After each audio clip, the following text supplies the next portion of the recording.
TV.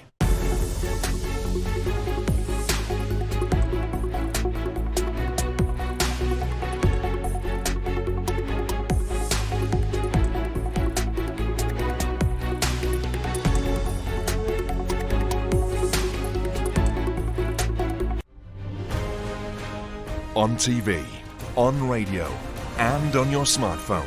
This is Talk TV. Tonight on Piers Morgan Uncensored with Kate McCann and Harry Cole. British forces begin the perilous evacuation of stricken nationals from Sudan amid a blaze of criticism that they took far too long. Defence Secretary Ben Wallace joins us live. President Biden confirms he'll run for the White House again. The oldest president in history would be 86 by the end of his second term.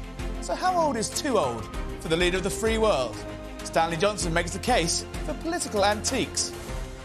Plus, Labour talks tough on boyish banter with a pledge to teach women respect. Respect for women. Is this an overdue reckoning for classroom misogyny or an attack on masculinity? We will debate.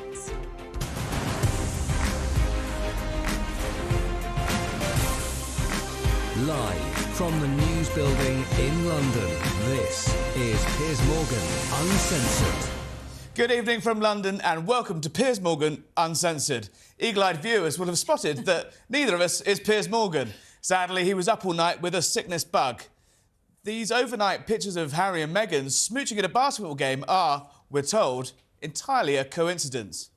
We wish Piers a speedy recovery, and in his honour, we'll have a packed hour of box office material. Well, shortly we will be bringing you an interview with the Defence Secretary Ben Wallace. And of course, Harry, that is about the situation that's unfolding in Sudan at the minute. And I think one of the biggest questions for the government that really we are going to be putting to Ben Wallace, and if he's watching, Ben Wallace, then you're going to get a hint about our interview that's coming up shortly, is the fact that the government had a test case here. They had the trial of Afghanistan. They tried to get people out. It was a complete mess. And the situation now, they're coming in for a huge amount of criticism in Sudan. Yeah, it's not like they haven't been talking about this for a couple of weeks now. There's been a number of emergency meetings. The other countries seem to have managed to get their citizens and their diplomats out. We seem to only manage to get our diplomats. So mounting questions for what's gone on at the heart of government and more questions, really, for the Foreign Office as well. Yeah, and I think one of the questions, really, for the government is, and we were talking about this earlier when we were planning what to ask Ben Wallace today, is the fact that Giles Lever was not in Sudan. Now, he's the British ambassador. He was in London when all of this was unfolding. And there are some serious questions about whether actually the situation with Dominic Raab that the Prime Minister was having to deal with at the time also caused a bit of a distraction. Yeah, did the government have the eye on the ball? Were they fighting, you know, with a full team? Clearly, the excruciatingly embarrassing scenario for the ambassador to be at his home in Wimbledon rather than with his team on the ground. But also, there's questions of why they pulled the diplomats out first rather than have left a lot of them there to try and extract British citizens. And there's a huge number of them, 4,000. There's a lot of dual citizens there. Yeah. Well, look, Harry, we're going to bring you that interview with Ben Wallace, the Defence Secretary. As soon as he arrives, he's hot-footing it to a camera as we speak. But for the moment, let's just have a quick chat about US President Joe Biden, because he's announced his intention to run for a second term in the White House today.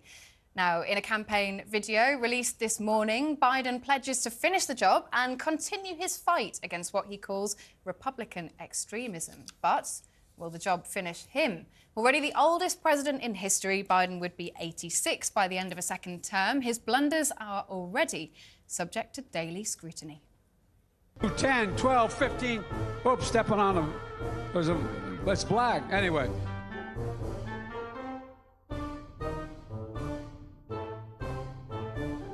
Happy birthday to you. Happy birthday, dear Alan.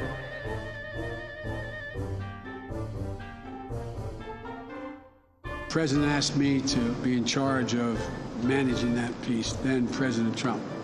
Excuse me, Freudian slip. That was the last president. He caused, anyway, that was President Obama.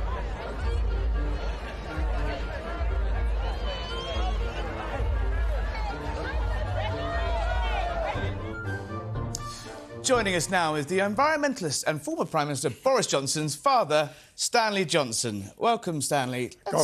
I thought you were going to say former father. Former Prime Minister's father. Really? It's a tongue I'm twister. slightly worried about that. Stanley, let's start with Joe Biden's age. He's a bit over the hill, isn't he? I don't agree with that at all. I mean, as far as I'm concerned, he's got the whole world in front of him. If I think about it, looking at Konrad Adenauer, he was 87 when he gave up, and Biden's not going to be 87, even if he serves the whole term. But you saw that video there. He gets into these blunders. He's tripping upstairs. He's falling off bikes. Surely there's big concerns about the man with his finger on the nuclear button. We all fall off bikes. I have been falling off bikes all my life. And I think, actually, you think what he's actually done in terms of the experience which he brings to this job is worth going. And in any case, where are the candidates? Where are the other people stepping forward? Oh, I was going to ask you that, because it's a pretty serious question here, isn't there, about the fact that, OK, you say that age isn't a problem. Some people would disagree with you, and they might think that it's not a particularly good look for the President of the United States to be, for example, forgetting the name of the British Prime Minister. Which one? But, There has been a few, yeah. That's fair enough, but it was a pronunciation issue, not forgetting the name entirely. But I think the question really is, for the party, why have they not been able to find a better candidate? It is a very good question. Now, maybe, Kamala Harris didn't quite get there, and maybe she will get there next time round. I don't think he's going to do another term. He's not allowed to do another term, that's for sure. Yeah. It's a mystery to me why there have not been another good Democratic candidate. If they had an age limit, for example, they'd be forced to look elsewhere, wouldn't they? I mean, that would be a cut-off point. Yes, I don't know of a society where there are age limits for... Well, there are age limits for driving. You have to be a certain age to drive. Do you think the age limits for being a president? Well, again, I go back to it. If I think of, as it were, the alternatives to Mr. Biden in terms of him not winning the election, I say to myself, look, stick with what you know here, because I would say, and of course I'm speaking as environmentalist, very kindly Harry introduced me as an environmentalist, I look at what Mr. Biden has done quite recently on the environment, and it's pretty good news. The so-called strangely named Inflation Reduction Act is actually all to do with environmental policy, and it's good stuff. So I am batting for Biden here. I don't think these gaffes are particularly important. Someone came in today and said Piers Morgan is not well because he's been poisoned by sushi. I said, well, who's Susie? People do make some mistakes, obviously. But the problem is, I think what voters will wonder is, he is the leader of the free world. Should his age and should his mental status be a concern to people? Let's go back. Let's have a little bit of historical perspective here. Gladstone, well over 80 during his last administration. Adenauer, I've already mentioned. Ronald Reagan was getting up to 80. I think he might even have been 80 by the time he stepped down. Nobody's saying that Reagan wasn't a good bet. Stanley, while we've got you here, there's a question I've been meaning to ask you. Next time I see you, am I going to be calling you Sir Stanley Johnson? No, I have absolutely no idea. I have no idea what you're talking about. Happily, I've been abroad. Reportedly, you're on your son's resignation honours list. Would you accept a knighthood? I have no idea about anything of that nature. And in any case, even if I did have an idea, as I understand it, etiquette is such that never, ever mention Oh, he must have given you the let's move on. Back to Biden. Would you accept it, though? Back to Biden. I'm biding my time on this one. I don't think that was a denial. I think you left the door open. Well, there. we may well find out this week. No. But speaking of Boris Johnson, there've been, you read the newspapers, there've been some interesting revelations about his response to the Brexit vote today. Anthony Seldon extracts, of course, from his reporting, suggesting that Boris said, crikey, I didn't expect that. We don't have a plan. Well, now you catch me here because I was a Remainer. Am I allowed to admit here in the Holy of Holies that I was a Remainer? I'm not only was I a Remainer, I fought to keep us in. We set up an organisation called Environmentalists for Europe. We fought rather hard, and I was determined that we didn't want to throw out the baby with the bathwater as far as all of the environmental policies are concerned. And actually, I've still been doing that, you see, because I was really worried by this something called retained European environmental legislation, which, this is Mr. Rees-Mogg's plan, to scrap all the environmental laws. So, coming back to the substance, your question, yes, of course, it was a strange But do you think he said it? What he was reported to have said by by Mr. Selden. He probably Sir Anthony. Cheers, Sir Selden. Anthony. You'll be, I was you'll be worried joining him. worried There's about probably that. a club. Sir Anthony was something like crikey or something. Crikey, did we do it? Well, he said we don't have a plan. Was that right? Well, not everybody who wins has a plan. You know, sometimes the first step is to win. You don't necessarily have to have a fully fledged plan. But that said, I think he had to live through the consequences, as we all have. As we all have. Briefly, before we let you go, I just want to get your response to something, because it's the first time that you've been interviewed on television since this happened, and it's Fiona Bruce. Biden. Fiona Bruce on Question Time. Let's just have a quick look to remind ourselves of what happened. He was a wife beater, Stanley Johnson, on record. Okay, let me just intervene. I'm not disputing what you're saying, but just so everyone knows what this is referring to. So Stanley Johnson's wife spoke to a journalist, Tom Bauer, and she said that Stanley Johnson had broken her nose and she had ended up in hospital as a result. Stanley Johnson has not commented publicly on that. Friends of his have said it did happen, it was a one-off. Yes, but it did happen. Well, look, you just said to me in the break there, I am going to comment publicly. First, your response to what was said Do you know there. something? That is such total garbage. I mean, total garbage as far as I'm concerned. You know, if I have a chance for a comment public, I'm doing that. It's total garbage. My conscience is 100% clear. And honestly, I'm not going to name some. I hope never have to meet the people involved. But I do not believe that anybody who knows me, anybody who knows the 40 years I have passed as a real friend with my former wife since we got divorced, will know that it's total. So was what happened to Fiona Bruce unfair because she lost her position with the charity? Fiona Bruce, I think, did the right thing. Now, had she been fully briefed, she would have read the statement which was made by my agent, which said, look, actually, poor Stanley Johnson's wife, Charlotte, suffered from obsessional compulsive disorder, and yes, the only time that happened was as a result of a domestic. I mean, it was absurd, and I have felt very strongly about it. Well, thank you so much for your response, Stanley Johnson. Thank you for joining us. Next tonight, we will speak to the Defence Secretary, Ben Wallace, who is raring to go just after the break.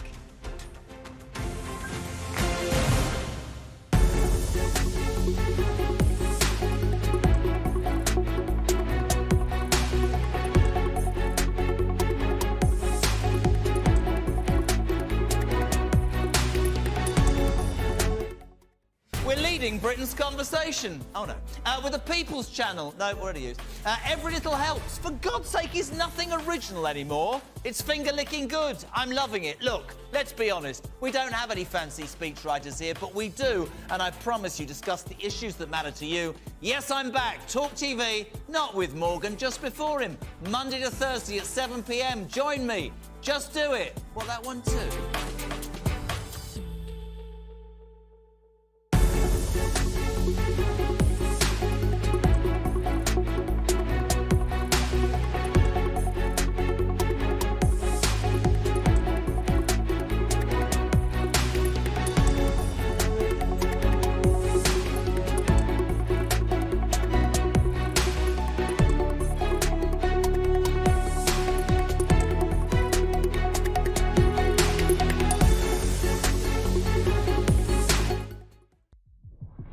Passionate and always straight to the point. World-class broadcaster Vanessa Feltz is on Talk TV every night of the week. From politics to pop culture, there's no subject she shies away from. And remember, if you're thinking about it, we're talking about it. Join Vanessa Feltz on Talk TV every day from 4 p.m.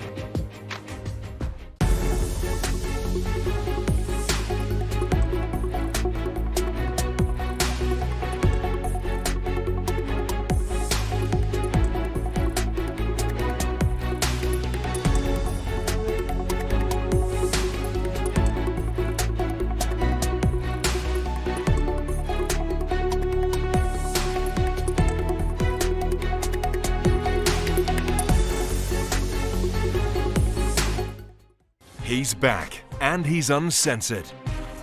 Debating the breaking news and talking to the biggest names. Piers Morgan is live every week with a host of stars. Uncompromising, unmissable, and Uncensored. And remember, if you're thinking it, we're talking about it. Piers Morgan, Uncensored, Monday to Thursday at 8 p.m. on Talk TV.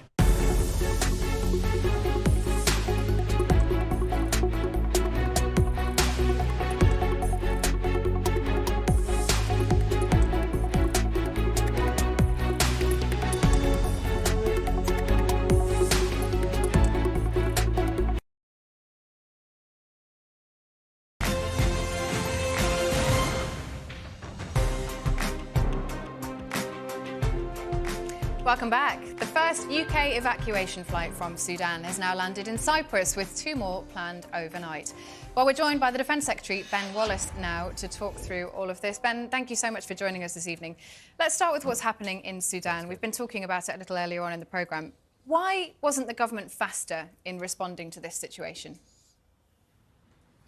Well, I think we went in at exactly the same time as the French. We were the first in, so... you know, you could argue why didn't the international community see this coming? And I think those are questions to be answered, I think, in any inquiries. But I think fundamentally, when it did deteriorate, the British, the French, and the United States all went in on the same night. It was important to make sure we were coordinated, but it was also important that we got permission of the Sudanese armed forces. They are the government of Sudan, and they were not only fighting their side of the conflict, but also they control the airspace and indeed the airfields we needed. So we had to do some negotiations. We all had to coordinate and get permissions. And then when we did, we went in. And the difference between the French and the British was a matter of hours. In fact, the British, early parts of the British forces went in with the United States first. Well, I mean, I think there is some criticism, though, of the fact that, you know, there are lots of British nationals and their dependents who are saying, we've not heard anything, we don't know where to go, we're not sure whether the government knows that we're here. I mean, it's taken 8 emergency meetings to get to this point. The first flight, of course, has left. I mean, can you really say that you learnt any lessons from what happened in Afghanistan?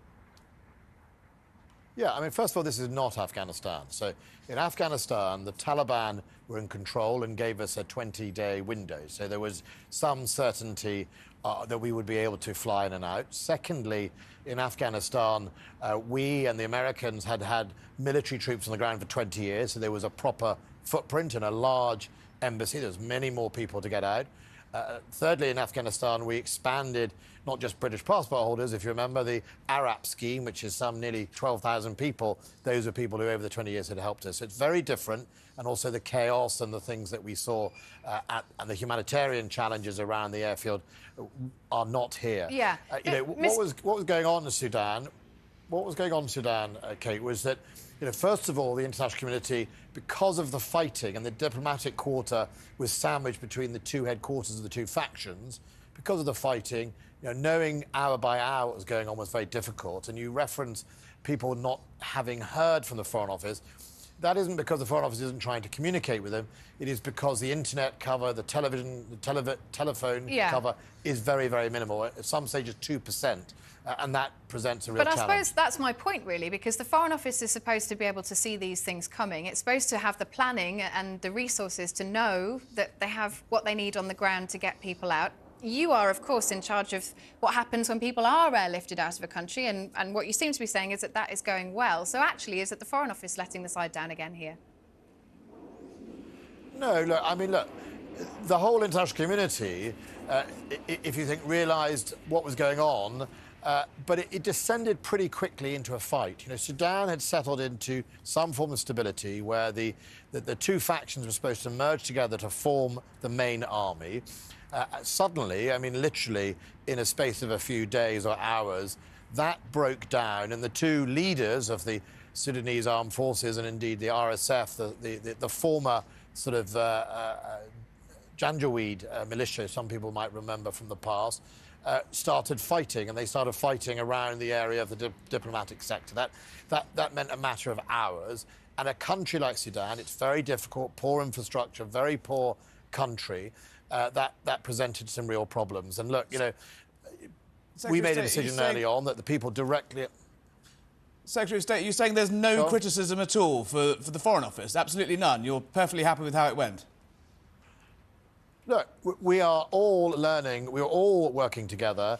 You know, I don't criticise the Foreign Office. People often expect the Foreign Office to have a sort of magic wand. You know, this was a very difficult and dangerous environment, and it was absolutely right that the first advice was hunker down. That's important. You didn't want people moving around in the middle of a conflict. And one of the reasons we've changed the advice is twofold. One is, after a few days, the food and water problem becomes a greater risk to those people, and therefore they may be better off actually trying to move to extract themselves. And the second thing, Harry, is that there's been a 72-hour ceasefire.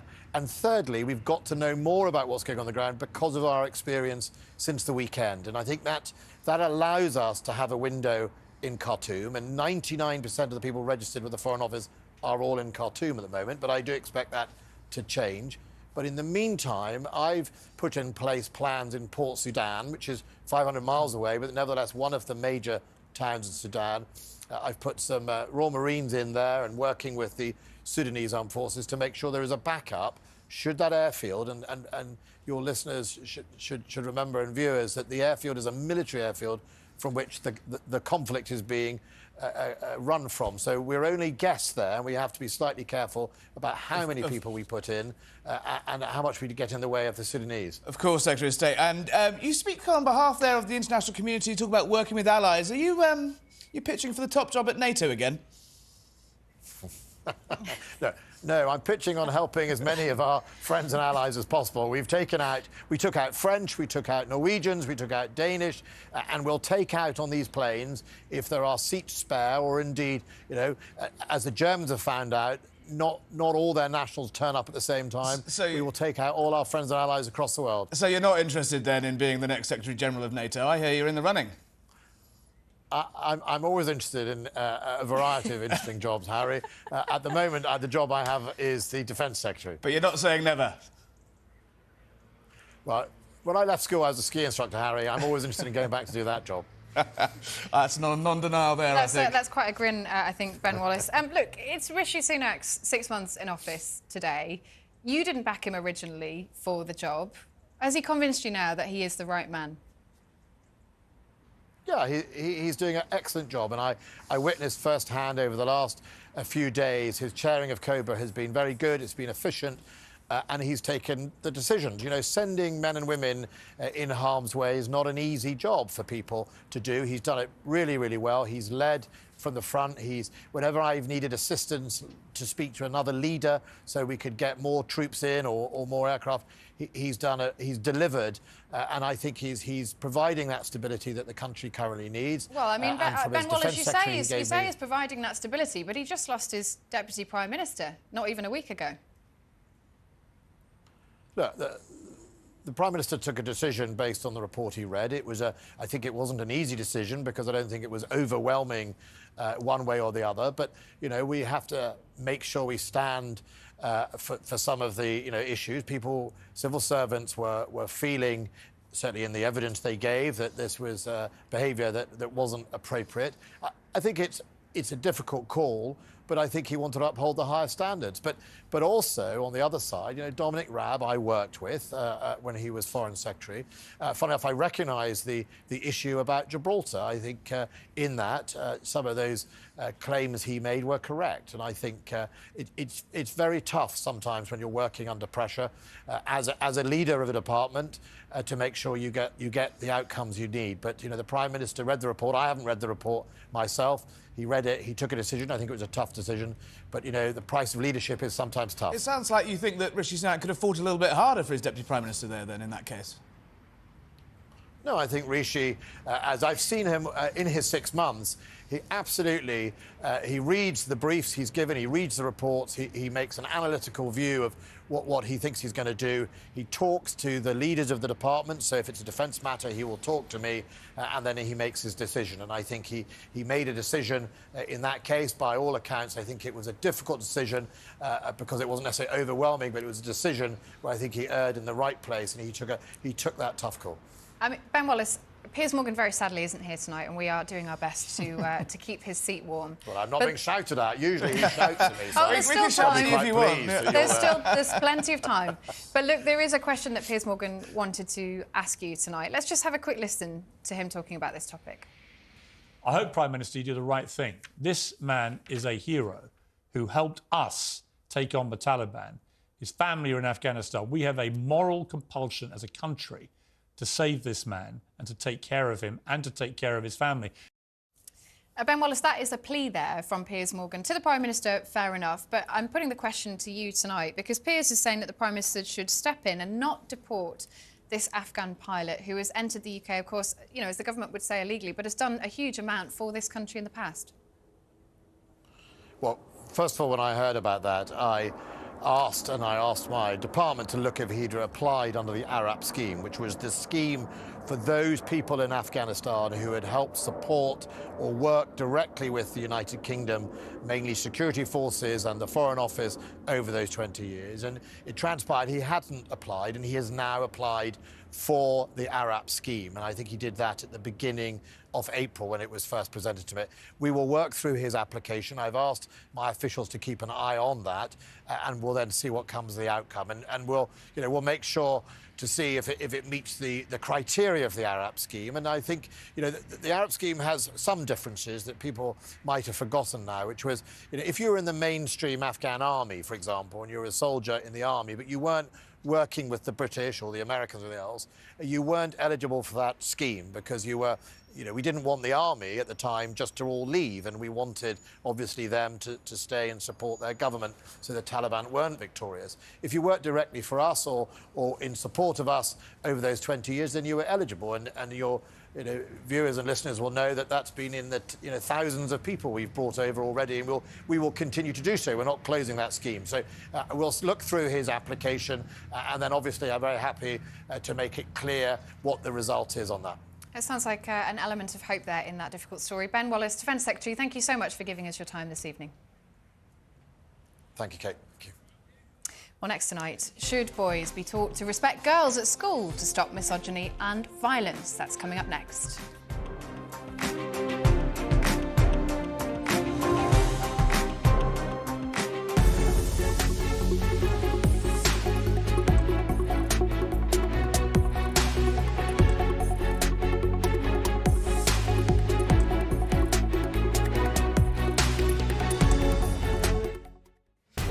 Britain's conversation. Oh no. With the People's Channel. No, already used. Every little helps. For God's sake, is nothing original anymore. It's finger-licking good. I'm loving it. Look, let's be honest. We don't have any fancy speechwriters here, but we do, and I promise you, discuss the issues that matter to you. Yes, I'm back. Talk TV, not with Morgan, just before him. Monday to Thursday at 7 p.m. Join me. Just do it. Well, that one too.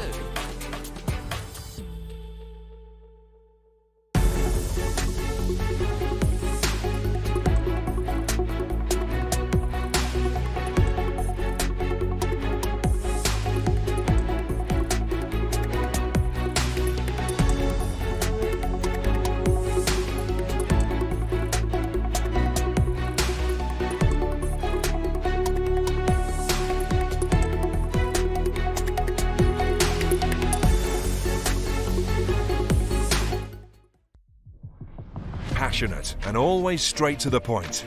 World-class broadcaster Vanessa Feltz is on Talk TV every night of the week.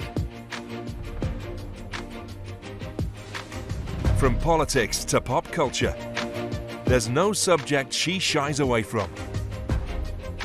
And remember, if you're thinking about it, we're talking about it. Join Vanessa Feltz on Talk TV every day from 4 p.m.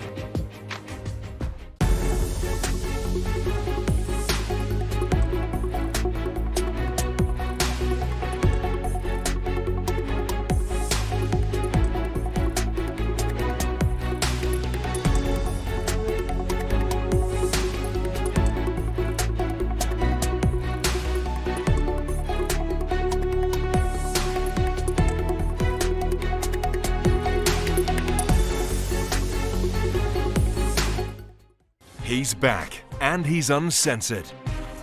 Debating the breaking news and talking to the biggest names. Piers Morgan is live every week with a host of stars. Uncompromising, unmissable, and uncensored. And remember, If you're thinking it, we're talking about it. Piers Morgan Uncensored, Monday to Thursday at 8 p.m. on Talk TV.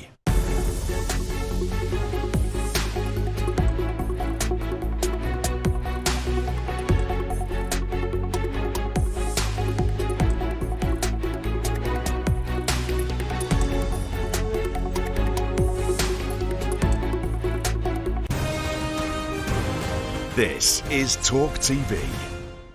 Prime Minister, President Trump, Mr. President, First Lady, Stormy Daniels, Jordan Peterson, welcome. All these people protesting just don't get it. Many of them don't. Isn't that slightly patronising? So when you're going through the treatments, you have some tears. God, I'm such a softie. I think my sister is her husband's property. Do you regret saying it like that? A woman is given to the man in marriage. Andrew, you're simply wrong. And it's something that really hurt me because they doubt of my word.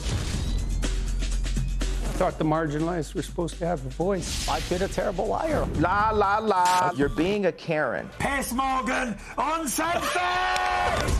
Florida governor sat down with Piers Morgan. Which is your favourite nickname that Trump's given you? Rhonda Sanctimonious or Meatball Ron?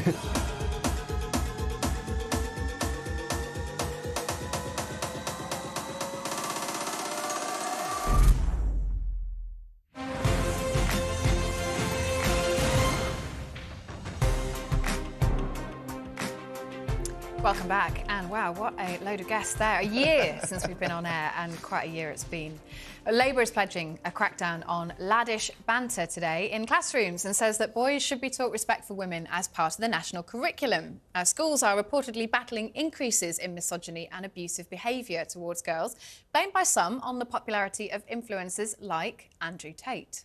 But what's fueled that popularity in the first place? And is it really the roles of schools to fix it? Joining us now is Talk TV contributor Esther Krakow and broadcaster Jenny Kleeman. So, Esther, to you first, what is wrong with teaching boys respect in schools? I mean, is chivalry dead? Well, some might say feminism killed it. One, I don't think it's the responsibilities of teachers to teach their kids good manners. I think it's the responsibility of parents. I don't see why, with all the pressure that teachers are under, they now have the added responsibility of teaching young boys how to behave properly. But I also have an issue with how this sort of discussion is being framed. They're equating bad behavior towards women or whatever as solely being men's fault. What about teaching women respect for boys? I mean, we talk about the popularity of people like Andrew Tate, but taking him as a person aside, why does his message resonate with the young men so much? And it's not the fact that he is some sort of superhero character, but because there's clearly a gap with young men in talking about, actual positive forms of masculinity. He is a symptom, not the cause. And we need to be talking about that instead of making this a cultural issue and saying, actually, it's men being bad to women. Jenny, I could hear your sigh from here during that. What's your response? Well, I don't see the two as mutually exclusive. I think, it's all very well. I think it's totally right that parents should be having this discussion with their children. But what if your dad is Andrew Tate? What if your dad has all of these opinions? As far as we ask schools to have PSHE lessons. This could be part of that. It doesn't necessarily have to be an extra amount of workload. And it's a sort of thing that can very easily be included in a curriculum without making boys feel like being a man is a bad thing. We're quite good at teaching difficult issues. But do you not have a problem with the way it's framed? They didn't say we're going to teach people how to respect each other.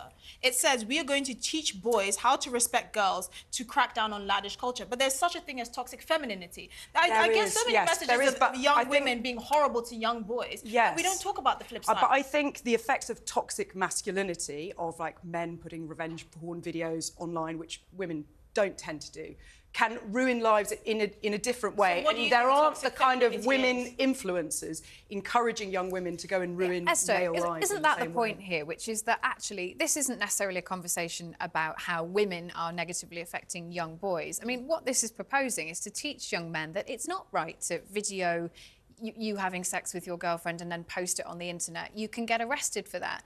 It's illegal to do that. You shouldn't do it. And trying to guide people in what is in some cases a new world, yes, of social media, but in others just actually a behaviour code that has kind of grown up piece by piece that some people actually do struggle to understand. But then what about, you know, young women filming men at the gym and then claiming they're being well, harassed? how many times have you seen that? No, because that goes viral on TikTok. No, but I'm saying the issue with Labour is, one, I do think this is a distraction because I don't think people are thinking, oh, actually, the cost of my food is going up, so let's teach young boys how to speak to women in schools. I don't think that's their priority. I think it's a distraction. But I think the bigger issue here is they are framing it as a culture war issue.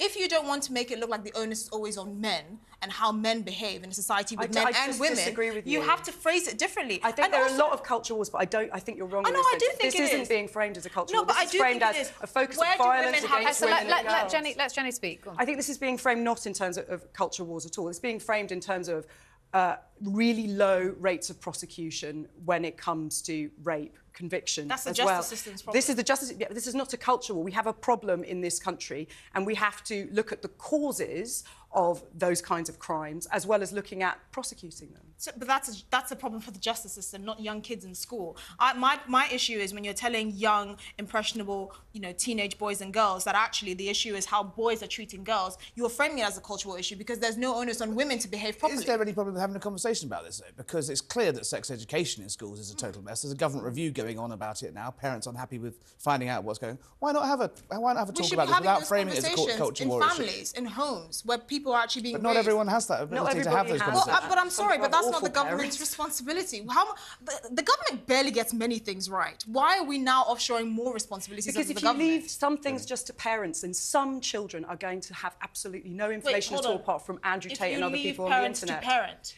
If you leave all of this solely to parents, you mean parenting? Some parents are not very good at it. If you leave parenting to parents, all parents are good at it. No, but it's the parents' job. That's the thing. Yeah, but some of them can't do their job, and you need to step into the void. I'm sorry, that's not the government's job. The government's barely getting policing right. Our roads are full of potholes. You know, that may be how you want it to be, but at the moment we do rely on schools for a lot of safeguarding, for a lot of pastoral. But that's not how it should be. Esther, let's take a step back here, because what Jenny's saying is that, you know, the rate of rape and sexual assault prosecutions, for example, let's take something that fundamentally mostly affects women in this country, are really low. In some cases, politicians, including from the Labour Party, have said that rape is all but legal now because of your chances of being prosecuted.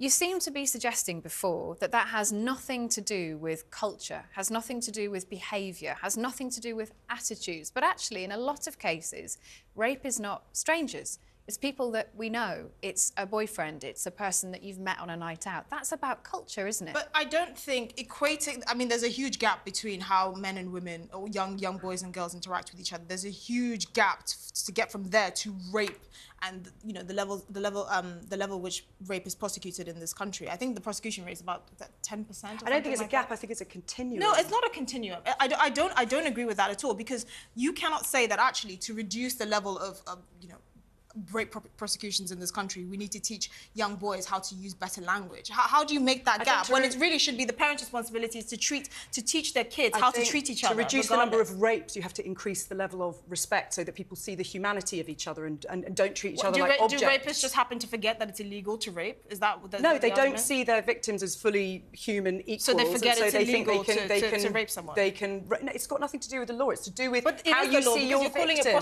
You're talking about rape prosecution. Yes, I'm talking about actually reducing the number of rapes, and the way to do that is to make people respect each other, and for men to see women as people who are worthy of respect. I completely disagree. Let's bring this back, because it's a Labour policy, and the Labour Party has been a fair bit of criticism levelled at Sir Keir Starmer and, you know, the leadership of his party about their attitudes towards women. Let's just take a quick look at this clip, which is Sir Keir Starmer speaking. For the vast majority of women, this is all about biology, and of course they don't have a penis. We all know that. 99.9-something% of women, it's all biological, and it's very straightforward. I mean, you both laughed there. Esther, you put your head in your hands. 99.9%. Almost there, Keir.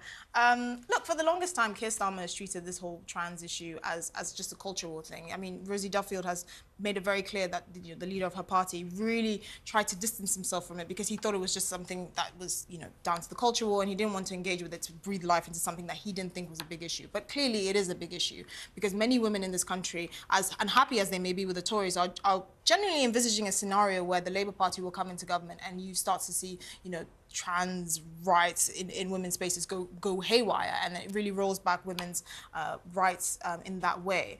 And so I don't think the argument should be whether young boys should be taught how to speak to girls to reduce prosecution rates. It's about the Labour Party actually taking women's rights seriously and stopping, distracting from the real issues by saying, actually, just teach your kids in school better, when that's not really a domain they should be involved in. Keir Starmer would say that he is taking women's rights seriously, Really? because what him and the gender-critical women, they all agreed on the same thing, which is the problem that women face is violence from men, violence from male-bodied people. And they're all on, yes, from men, people with penises. I'm happy to call it like it is. I'm happy to call it like it is. And I think that's what Keir Starmer is saying today with this education. The greatest threat that women face is from men. How is that legitimate, though? Because he can't even... He's saying 99.9% He's very uncomfortable because he realises that those questions we can't are trust elephant him traps. because he's illegitimate. But do you think this is Keir Starmer's been, as far as I can see, trying to run away from talking about these sorts of issues that seem to get him in trouble? Those clips are up. Do you think he's now trying to actually take that fight to the government in the culture wars, and do you think it'll work for him? I think it will certainly do a lot better for him among feminists than his inability to answer the question of what a woman is. I just think it's completely disingenuous. I mean, the fact that yesterday he couldn't define what a woman is, now he's saying 99.9% of women don't have penises, which of course leaves the question of what happened to the 0.1% of women that apparently do have a penis. I mean, how does he have any credibility on this issue? But do you think this is an election deciding issue? Do you think voters really care about this when they're going into the ballot box? Is the next election going to decide? No, but I think they do care about issue? crime. They do care about crime, and that's what he was trying to bring it back to today by talking about violence against women and girls. And education is part of that. But yes, this is part of a wider remit of things he's talking about, which is to do with crime. I think the Labour Party really should be focusing on the core issues. I'm not saying this is not a core issue, but the reality is most people's concerns are to do with the cost of living crisis, security, immigration, all of that. I cannot believe that with most people facing these concerns, the Labour Party's grand solution is actually let's teach boys how to speak to girls in schools. I mean, that's quite frankly not a priority. That's a parent's job, not the government. Well, I mean, I think we've covered this fairly well, haven't we, team? Jenny, Esther, thanks so much, both of you, for joining us this evening. Well, next tonight, Harry and Meghan are caught on celeb cam at a basketball game in LA. Was it a royally awkward night for the notoriously private couple? We'll debate that after the break.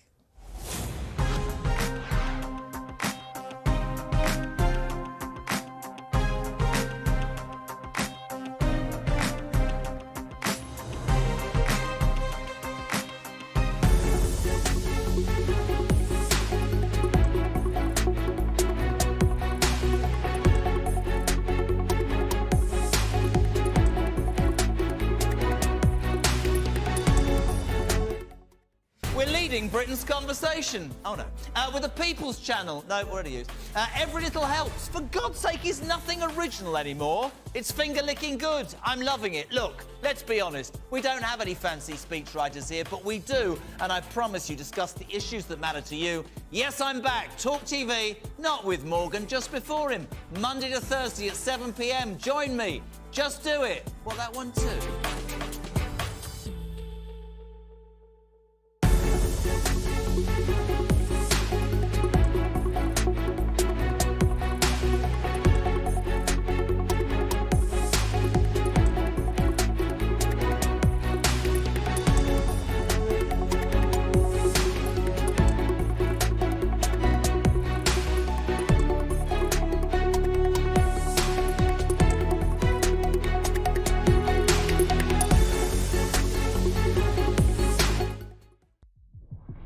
Passionate and always straight to the point.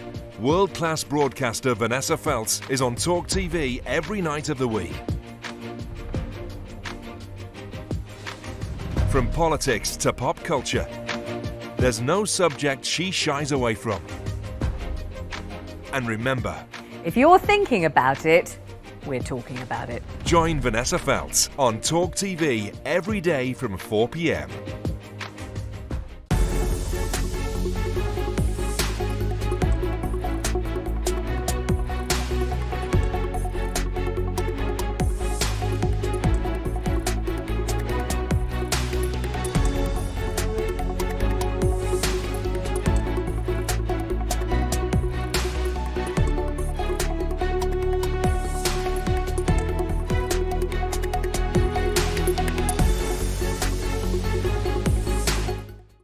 He's back, and he's uncensored. Debating the breaking news and talking to the biggest names. Piers Morgan is live every week with a host of stars. Uncompromising, unmissable, and uncensored. And remember, if you're thinking it, we're talking about it. Piers Morgan Uncensored, Monday to Thursday at 8 p.m. on Talk TV.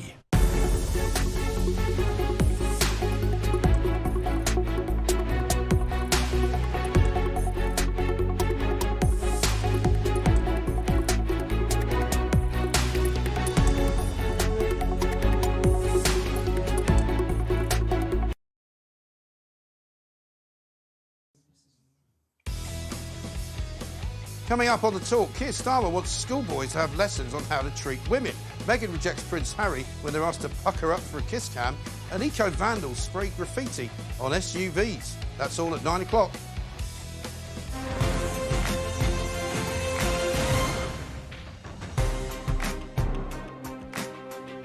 Welcome back. Prince Harry and Meghan Markle made a surprise appearance at a basketball game in LA last night. The couple, who now live in California, were all smiles over the scene cheering on the Lakers with a celebrity camera up on the big screen. But many royal fans have questioned why the notoriously private pair would be so comfortable appearing on television.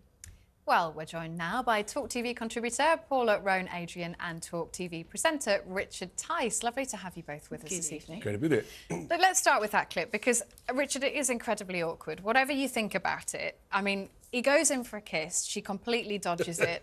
What's going on there? Good question. Look, I'm actually not their greatest fans, and I've been pretty critical in the past. But actually, I thought the whole thing, the photos, I thought it was rather sweet. I thought they were in great form. Smiling, having fun. Actually, that's sort of what they should be doing. In a sense, if they'd done a lot more of that, we may not be in the place we're in, frankly. Having fun, being celebrities, you know, on the West Coast. That's who they are, that's what they are. We almost want to see more of it. Don't worry about the odd kiss or missed kiss. Paula, is this part of, I mean, maybe I'm too cynical, but do you think this is part of a bit of a rebrand, trying to ensure that people see them as, you know, as Richard says, as celebrities, young people having a good time, and not just being really critical of the royal family ahead of the coronation, of course, which is just in a couple of weeks' time? You're right. You are far too cynical. I knew you were going to say that. I knew you were going to say that. And, you know, and it has to be said, let's take ourselves right back to the day when Harry and Meghan stood in Buckingham Palace and gave the speech about, you know, having to sadly leave and move away. This wasn't about seeking privacy. They wanted to be able to continue to add value to the royal family in terms of doing charitable work, and they've continued to do that. This isn't about seeking out publicity. Oh, Richard, Richard, you're shaking your head, and I can hear. I can hear. We can agree with you. They have not added any value to the royal family. Well, they wanted to. They may have added to people's bank balances, selling books and all sorts of stories. Yes, but they have not added value to the royal Isn't it that they family. want privacy, except when they don't want privacy on their own terms, Exactly. and they're very good at their own PR. But the second anyone else holds up a mirror or perhaps asks an awkward question, the shutters come down. Absolutely not. And this is an absolute classic example. And can I just say... But why haven't they done more of that, And Paula? can I just say, in terms of that footage, did anyone hear any booing? Did anyone? No, I didn't think so perhaps either. if the Duchess of Sussex came to London for the coronation, there would be some booing there, I think. They would be welcomed, and anybody who did boo them, I think, would probably be castigated, because that's just not what the great British public do in terms of celebrating and supporting the royal family. Richard, on that point, do you think people have moved on now? I mean, if Meghan did come over for the coronation, which we know that she's not going to, I mean, chances are she probably wouldn't be booed, would she? I don't think, actually, they would be booed for the reasons you've just inferred. The British people are recognising the respect, the pomp, the ceremony. But actually, nevertheless, I think risk reduction, they've made the right call. and Harry's going to pop over and then disappear pretty quickly and, frankly, go and have fun like that. And that's... If they carried on doing more of that, then that would have been adding value. But I'm afraid that's not quite I was going to say I could hear Piers Morgan screaming at the television from home, but thankfully Harry Cole brought it back round. I'm sure he was very pleased with that. Triggered here. Paula, Richard was just talking there about the great British public and their respect for institutions. But I want to show you a little clip because Just Stop Oil, you know, huge protests. They've been sitting in the road, they've been walking slowly through the streets of London. Just have a look at this guy who had absolutely no time for those protesters. Every single one of them. Mate, this move your vehicle. This move out of the way. Move out of the way. Move out of the way.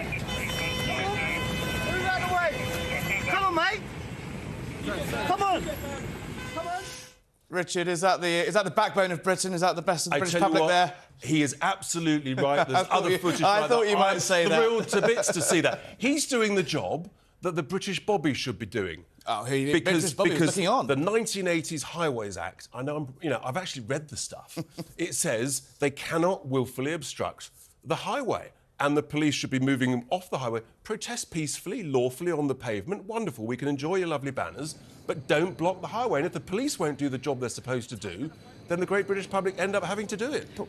Paula, yeah. Well, Richard, you would also know that, of course, you have the right to protest. Yes. And that is but you don't have the right to obstruct on the highway. That is what these people were doing. And what they were doing was trying to save our lives, Richard. What do you mean save our lives? We know... They're endangering lives on the highway. The statistics have told us that in 10 years' time... Oh, don't tell me there's a climate crisis, facing Paula, please. millions annually in terms of death due to drought. Nonsense. We know that in 20 years' time we are being told about famine and what that is going to happen in terms of the movement of people. And let's be honest, if anyone's worried about the 46,000 that made it across the Channel, Paula, we are going to see far higher numbers due to what? Due to climate change. And fine. So if you get to net zero tomorrow, the IPCC report says how long will it take until sea level rise stops? Is it 1 year? Is it 2 years? Is it 5 years? What's the answer, Paula? Well, shall I tell you what? I'll tell you what the answer is, because you don't know it. Shall I tell you what Professor King told us, who, of course, was the advisor for the government? Yeah. He told us we had 3 to 4 years, didn't he? So you don't need the answer. You'll be aware of that. 200 to 1,000 years. It'll make no difference whatsoever. There's no climate crisis. So then we don't bother? Without getting into the net zero debate too much, we've had many, many times before. Just on that clip, though, where do you both think the right of one person's right to protest infringes on another person's right to go about their business and earn their crust, go to work and get to work? There's a clash there, and this is the fundamental issue with Just Stop Oil, isn't it? There is a clash there, but shall I tell you what worries me the most? Is that whilst our Prime Minister is surrounded by his 60-odd police protecting him... From these people?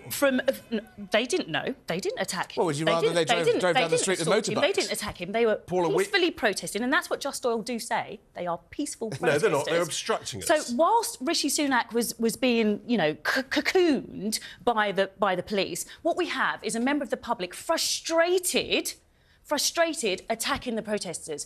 It's that frustration that I'm afraid our government have let... No, so you actually support me. You're basically saying the police are not doing their job. Well, if you say that the government have failed... No, the police have protesters failed. And the police are there to manage that conflict that Harry's just referred to, and they consistently fail to uphold the law. That's what they're there. I'd like them disciplined for failing to uphold the law. So, Richard, what's the answer here? Because these guys are not going to stop protesting. In fact, the coronation is a prime opportunity for them to protest. The front page of some of the newspapers of the weekend carrying pretty worrying stories about things like rape alarms being thrown at horses to distract them on the parade. And if they do that, they will continue to damage their reputation. But what's the way to stop them? We don't know where that story's come from. But if they do that, I suspect their PR people would say that's a catastrophic mistake. Because the great British people, we want a fantastic, wonderful coronation of pomp and ceremony that goes off faultlessly. Yeah. We don't want these grungy people interfering in it. They've had their protest, but you protest lawfully on the pavement. People. There's nothing wrong with being grungy. Did you see them? I saw them yesterday with their little diesel-powered lorry, and there were about 20 or 30 grungy people. Frankly, most of them look as though they need to go and have a bath on a Monday night. Let's move on, because we haven't got much time left. And I want to bring you both back to politics, because it is our favourite subject, and talk about the SNP, because Nicola Sturgeon has been speaking today. She's obviously had a difficult time of it. Her party's in an even more difficult position. Paula, let's just have a quick listen to what she said today. I understand the the view that some people might have that I knew this was all about to unfold and that's why I walked away. Nothing could be further from the truth. I could not have anticipated in my worst nightmares what would have unfolded over the past few weeks. I believe the SNP, notwithstanding the real difficulties that surround the party just now, is in good shape. Now, Paula, there are two things about that clip. The first is that people are saying it shows Nicola Sturgeon showing some genuine emotion. But the second is, I mean, she's saying there it's a nightmare, it's the stuff of nightmares. I mean, her party and the new SNP leader has been left to pick up the pieces here. Well, I mean, she's still a Scottish Member of Parliament, isn't it? So, you know, she's still going to be having to deal with this, you know, and in terms of what her voters are saying to her, this must be incredibly hard. So in terms of as an individual, in terms of what's happening with, you know, her husband, in terms of what's happening with the party, this is absolutely massive. I have to say, the suggestion that, you know, this is the first time we're seeing her show emotion. We saw her showing real emotion when she resigned. Well, some people said that it wasn't real emotion because she knew exactly what was about to happen and it was very well choreographed. You think it was terror? It could have been complete terror that she knew what was coming down the pipe. But it was extraordinary in that clip. One moment she said it's a nightmare, and the next moment she says the SNP's in good shape. She must be the only person in the whole of the United Kingdom that thinks the SNP is in good shape. What else can she say? I mean, she Actually, can't... this might have been one of those rare moments where she'd have been best saying not a lot. But because, I mean... the polls don't seem to be really shifting in Scotland, though, do they? The SNP remain very popular. And so the real question is, given that there are two independence parties, the extent to which, if people lose confidence in the SNP, I think a true independent supporter is much more likely to go to Alex Salmond's Albert. He's the guy with the great opportunity. Why would you then go to Labour? That doesn't seem logical to me.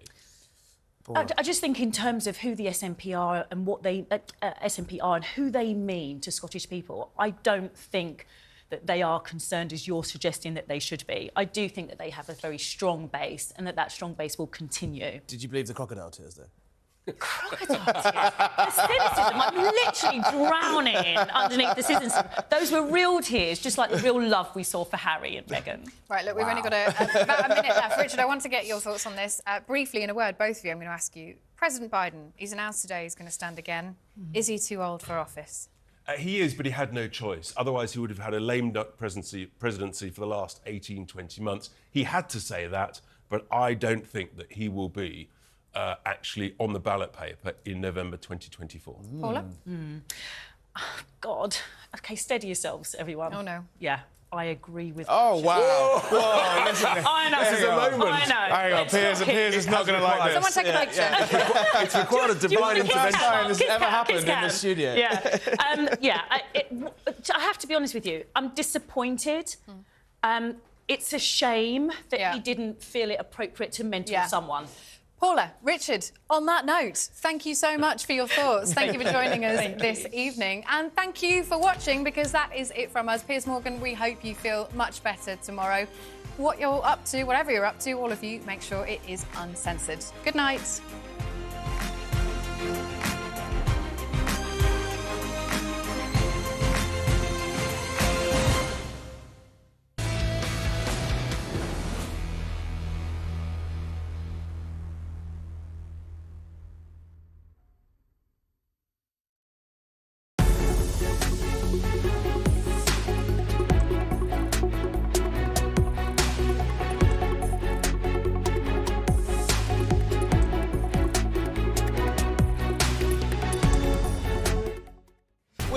Britain's conversation. Oh, no.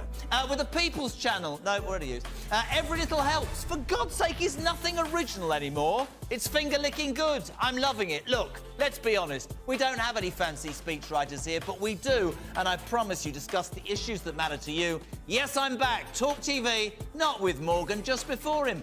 Monday to Thursday at 7 p.m. Join me. Just do it. Well, that one too.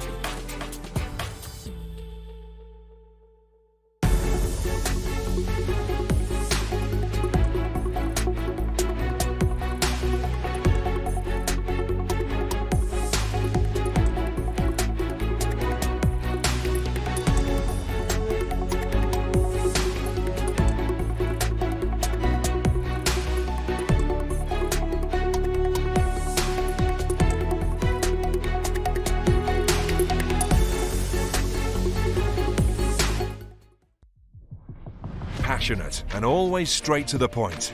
World-class broadcaster Vanessa Feltz is on Talk TV every night of the week. From politics to pop culture, there's no subject she shies away from. And remember, If you're thinking about it, we're talking about it. join Vanessa Feltz on Talk TV.